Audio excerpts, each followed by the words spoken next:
এদিকে রেশন দুর্নীতি মামলায় ইডির হাতে গ্রেপ্তার কে? শঙ্কর আঢ্য। ইডির স্ক্যানারে তৃণমূল নেতার চারটি সংস্থা, যার মধ্যে দুটি সংস্থার মাধ্যমে বিদেশি মুদ্রা বিনিময় হতো। ইডি সূত্রে খবর, রেশন দুর্নীতির বিপুল টাকা ঢুকেছে এই শঙ্করের সংস্থায়। কেন গ্রেপ্তার করা হলো বনগাঁ পুরসভার প্রাক্তন চেয়ারম্যানকে? ইডি সূত্রে যা খবর, শঙ্করের মুদ্রা বিনিময় সংস্থায় সাম্প্রতিক বছরে বিপুল টাকার লগ্নি হয়েছে, আর সেই সব টাকা রেশন দুর্নীতির বলে মনে করছেন তদন্তকারীরা।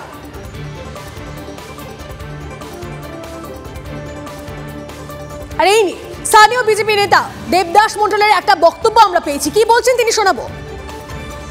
একটা সময় ছিল মানুষ মুখ খুলতো না ভয়তে, এখন যান দেখতে পাবেন ব্রিজের সামনে একটা বাড়ি আছে, ওই বাড়িটা কেন রেড করলো না? ওই বাড়িতে বহু কাগজপত্র আছে। আপনি যান হাটখোলার পাশে একটা দোকান আছে, কাচের দোকান, তার পাশে দুটো শাটার দিয়ে বন্ধ করা ঘর আছে, সেই ঘরেতে পেপারসপত্র আছে এবং আরও কিছু আছে কিনা যায় না। এবং যেদিন গতকাল আমাদের কাছে ইনফরমেশন আছে, গতকাল যখন তার বাড়িতে রেড হয়, ওই পাড়ার ভিতরে কোথাও তার টাকা পয়সা কাগজপত্র ছিল টোটো করে সরিয়ে দেওয়া হয়েছে। জ্যোতিপ্রিয় মল্লিকের হাত তার মাথার উপরে ছিল, দুই ভাই মিলে ভাগ করে খেয়েছে। দেখুন, রেশন দুর্নীতিতে গ্রেপ্তার দুর্নীতির বেতাজ বাদশা ডাকু ওরফে শঙ্কর আঢ্য। শঙ্করের বিরুদ্ধে সোনা ও গরু পাচারের সঙ্গে যুক্ত থাকার অভিযোগ রয়েছে। বাগদা, বনগাঁ ও গাইঘাটার নিয়ন্ত্রক ছিলেন এই শঙ্কর। রাজনীতিতেও যথেষ্ট প্রভাবশালী ছিলেন বালু ঘনিষ্ঠ তৃণমূল নেতা।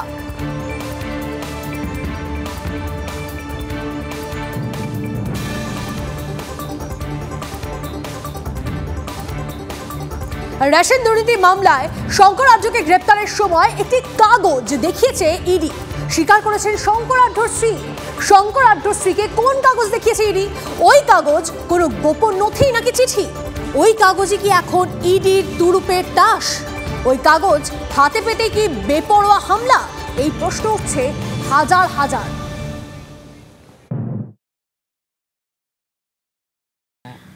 বারোটা 15-র সময় এক অফিসার একটা ব্যাগের থেকে কাগজ বের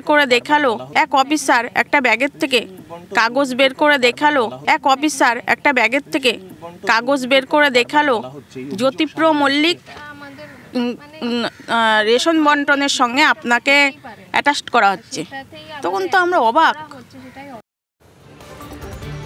দেখুন, এদিকে জ্যোতিপ্রিয় মল্লিকের সঙ্গে দূরত্ব বজায় রাখার চেষ্টা শঙ্কর আঢ্যর পরিবারের।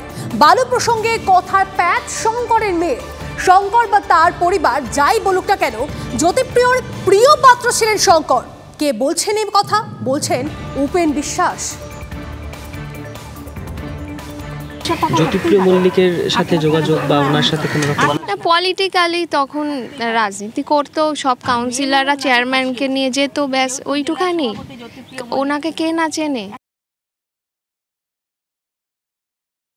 জ্যোতিপ্রিয় মল্লিকের সাথে কি আপনার হাজবেন্ডের যোগাযোগ ছিল? না, জেলার সবারই যোগাযোগ ছিল। উনি জেলার সভাপতি, আমরা কাউন্সিলররা, চেয়ারম্যান আমরা সবাই মিলেই ওনার সঙ্গে গিয়ে কথা বলতাম জেলার উন্নয়নের জন্য। সেই জায়গায় দাঁড়িয়ে সমস্ত জায়গার চেয়ারম্যান এমএলএরাও যেত, আমরাও সেরকম যেতাম। যে জ্যোতিপ্রিয়র কাছে খুবই প্রিয় এক সময় ছিল এই ডাকু।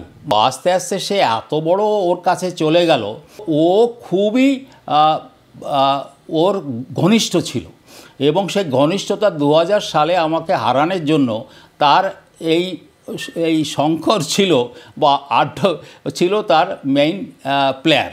তদন্তে যে কি বেরোবে সেটা তো বলা যাবে না, কিন্তু ওর কাজকর্ম অনেক বিস্তৃত। এবার একটা ধামাখালির খবর দিই আপনাদেরকে। ধামাখালিতে সুবিশাল হোটেল, সেটা নাকি তৃণমূলের পার্টি অফিস।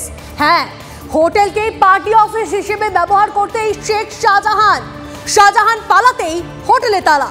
সকাল থেকে সুনসান হোটেল, পর্যটকদের জন্য বন্ধ গেট।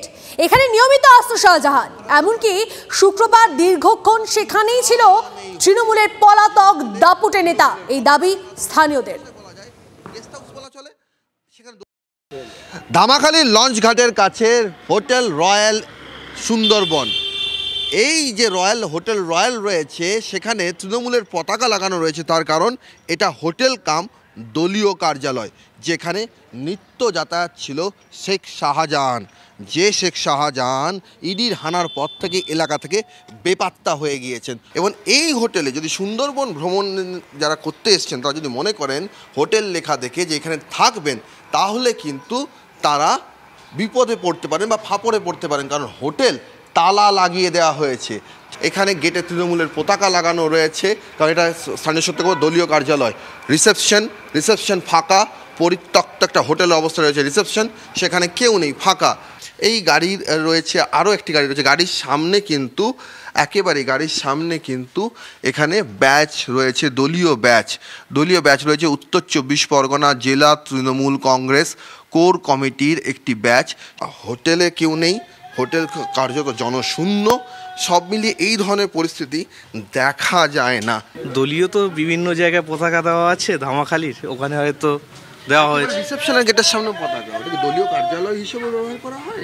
আমাদের তো অঞ্চল যেহেতু তৃণমূল কংগ্রেস চলছে, সেই হিসেবে প্রতিটা জায়গায় ফ্ল্যাগ তো থাকবেই দলীয় পতাকা, কিন্তু মালিক আলাদা, শেখ শাহজাহানের না। এটা সম্ভবত আমরা শুনেছি সুখদনি বাড়ি মালিকের, এবার আমি ঠিক বলতে পারছি না। শাহজাহানের যাতায়াত ছিল এখানে তো ওনার অঞ্চল যেহেতু, মানে উনি ওখানে না গেলে রাস্তা দিয়ে যাতায়াত আমাদের হোটেলের মধ্যে যাতায়াত করতেন, ঠিক ওটা বলতে পারবো না। ভেতরে একটা গাড়ি রয়েছে, তার সামনে জেলা কোর কমিটির ব্যাচ রয়েছে, তৃণমূলের ব্যাচ রয়েছে, স্করপিও গাড়ি রয়েছে।